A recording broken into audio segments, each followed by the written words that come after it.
Sebuah kota kabupaten yang kecil lagi tenang. Himbauan untuk memelihara kebersihan yang terpampang lewat rambu-rambu hampir di segala sudut kota yang bertuliskan Madiunku indah dan bersih nampak ditaati sekali oleh warganya. Tak heran bila kota ini berhasil meraih penghargaan Adipura.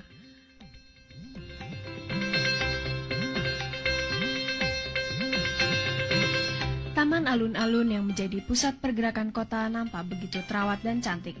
Pertokoan di sekitarnya pun tertata bersih dengan warna seragam biru putih. Mengingat letak geografis kota ini berada di perbatasan antara Jawa Tengah dan Jawa Timur, menjadikan Madiun sebagai kota transit yang telah terkondisi sejak zaman penjajahan Belanda dulu.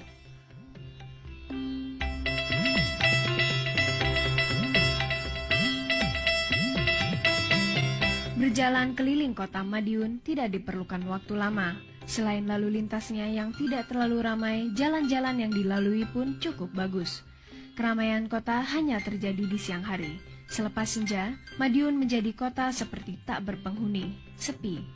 Tapi inilah pola kehidupan masyarakatnya yang hidup tenang jauh dari berbagai sarana hiburan.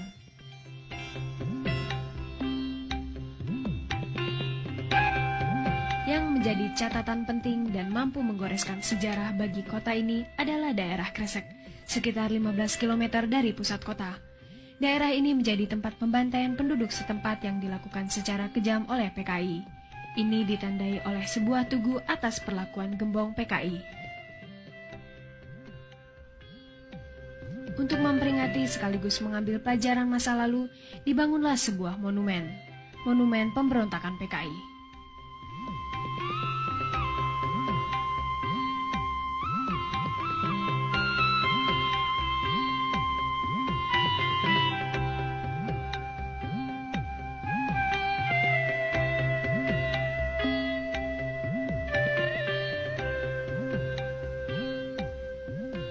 Salam olahraga.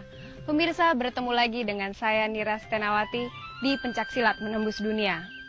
Yang baru saja kita saksikan tadi adalah sekilas tentang Madiun, kota yang sangat bersih dan indah. Yang tentunya kebersihan dan keindahan suatu kota tidak pernah lepas dari peran serta masyarakatnya. Sesaat lagi kami akan menghadirkan perguruan silat asal Madiun, yaitu Persaudaraan Setia Hati Trate. Saat ini saya berada di Desa Kresek, Kabupaten Madiun, tepatnya di depan Monumen Pemberontakan PKI.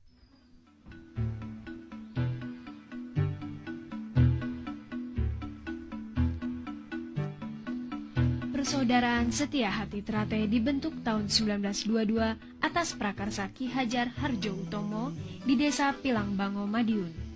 Awal perintisannya, organisasi bela diri ini bernama Setia Hati Pencak Sport Club, dengan misi membekali pemuda dengan ilmu bela diri untuk menantang Belanda, dan sempat berubah menjadi Setia Hati Pemuda Sport Club.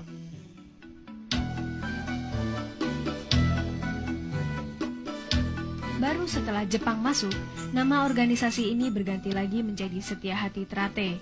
Perubahan nama pun masih terus berlangsung hingga tahun 1948, dengan menambahkan kata persaudaraan di depan Setia Hati Trate sebagai nama organisasi, dan ditetapkannya Ki Hajar Harjo Utomo menjadi ketua umum.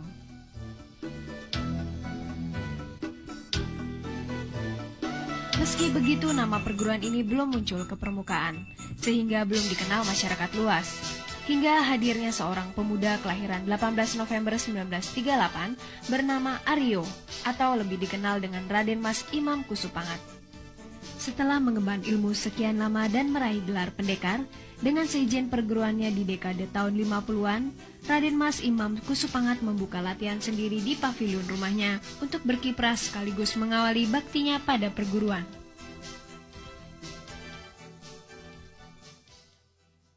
Siapa sebenarnya RM Imam Kusupangat? Dialah pendobrak di dalam organisasi Persaudaraan Setia Hati Trate ini. Beliau mengikuti latihan Setia Hati Trate sejak tahun 1955 dan disahkan menjadi warga Persaudaraan Setia Hati Trate ini tahun 58, kemudian mengikuti pertandingan pertama kali di Kota Madiun menjadi juara yang pertama.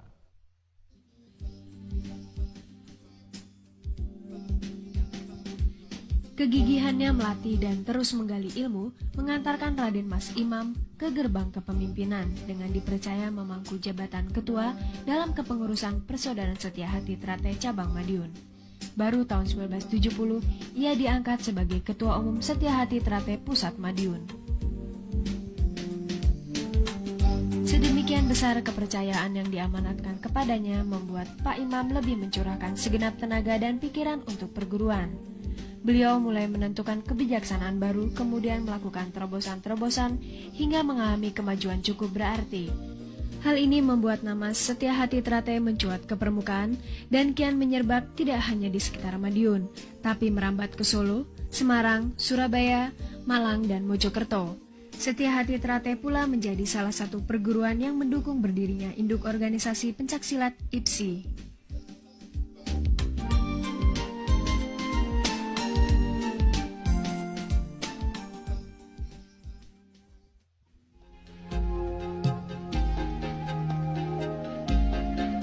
Namun tak seorang pun berhasil menghalau waktu, tak seorang pun kuasa melepas diri dari batas perjalanannya. Manusia hanya punya hak sebatas berencana, kepastian dan penentu tetap berada di tangannya. Masih banyak rencana Pak Imam dalam memajukan Setia Hati Trate. Namun tanggal 16 November 1987 beliau mengakhiri perjalanan hidup dan dimakamkan di makam keluarga di Desa Taman Madiun.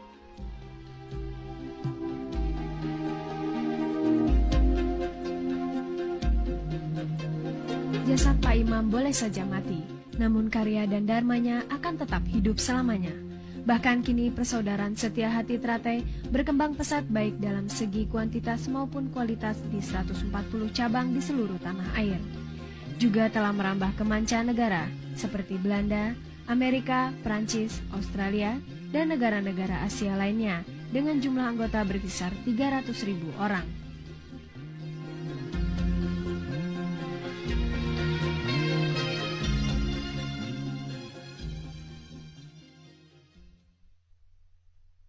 I knew about Setia Hati from a friend of mine. He was already training, so I went look and I knew this is what I want to do. I find interesting from Setia Hati the philosophy, the inner part for the person, the development for yourself.